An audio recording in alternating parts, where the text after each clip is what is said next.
Vi har träning 4 gånger i veckan på skoltid. Måndag, tisdag, torsdag och fredagar. Och vad vi gör på träningarna är beroende på tid på året.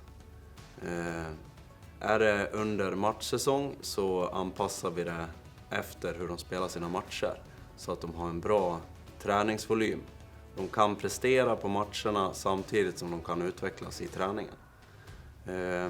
Vi inriktar oss mer på detaljer än vad man gör på kvällstid.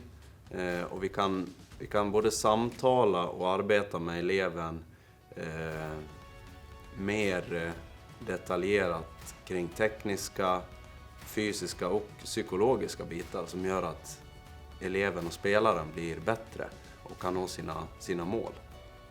Ja, jag tycker att det är en väldigt bra stämning och den blir väldigt unik känns som, för att jag kan tänka mig, eller utifrån andra skolor som man tidigare gått på så är det ju ofta lite uppdelat och sådär, men det känns som att även fast det blir grupperingar och sånt där så är det ju klart att alla hålls samman av idrotten och alla försvinner ut på alla sina idrotter på samma tider, så det gör så att det blir en skön känsla i skolan och ja, men det blir verkligen som att man andas idrott. Det är ju förankras i mycket som man gör, tycker jag.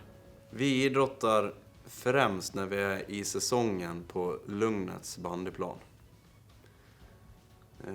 Och under året så är vi främst uppe här på Lugnet arena.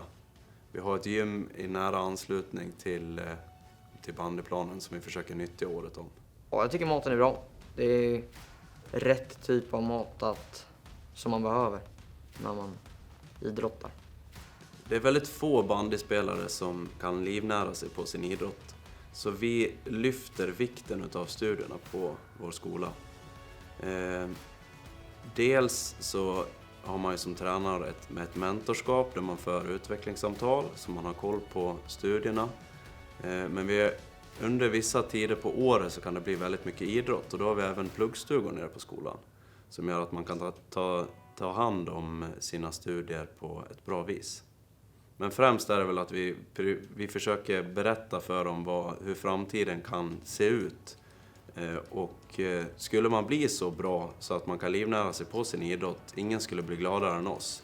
Men vi försöker att ha en fallskärm som vi tänker på där i form av att studierna ska fungera och gå bra. Och då tror vi också att har man fungerande studier då kan man också fungera bättre som bandyspelare. Ja, boendet fungerar så att man får hjälp av skolan att hitta ett boende och där bor man i regel med idrottare från samma idrott eller idrottare från idrotter som är ändå ganska nära ens egen. Och sen så i vardagen så får man hjälp av skolan genom matlådor som man kan ha som middag. Eftersom att man märker att laga mat tar mycket mer tid än vad man tror. Och sen det speciella med Hagströmska är väl att man har sina tränare dels på skoltid men också på kvällstid. Och det här gör ju så att man har otroligt mycket vuxna runt omkring sig.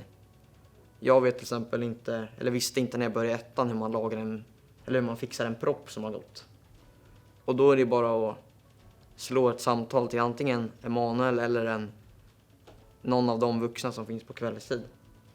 Så det finns ju, på så sätt så mina föräldrar var ju aldrig liksom oroliga för att jag skulle bli lämnad eller någonting sånt där. Det finns ju alltid otroligt mycket vuxna omkring mig som ville mig väl. Man kan vara där man vill eller där man är eftersom att alla kommer från olika delar av landet och utövar olika idrotter.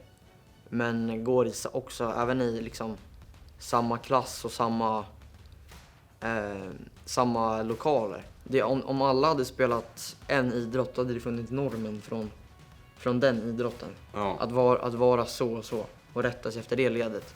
Men nu är det sällan det är fler än 3 från samma idrott i en klass. Och så möter man situationer från andra idrotter också. Som gör att det blir en väldigt liksom öppen miljö där alla liksom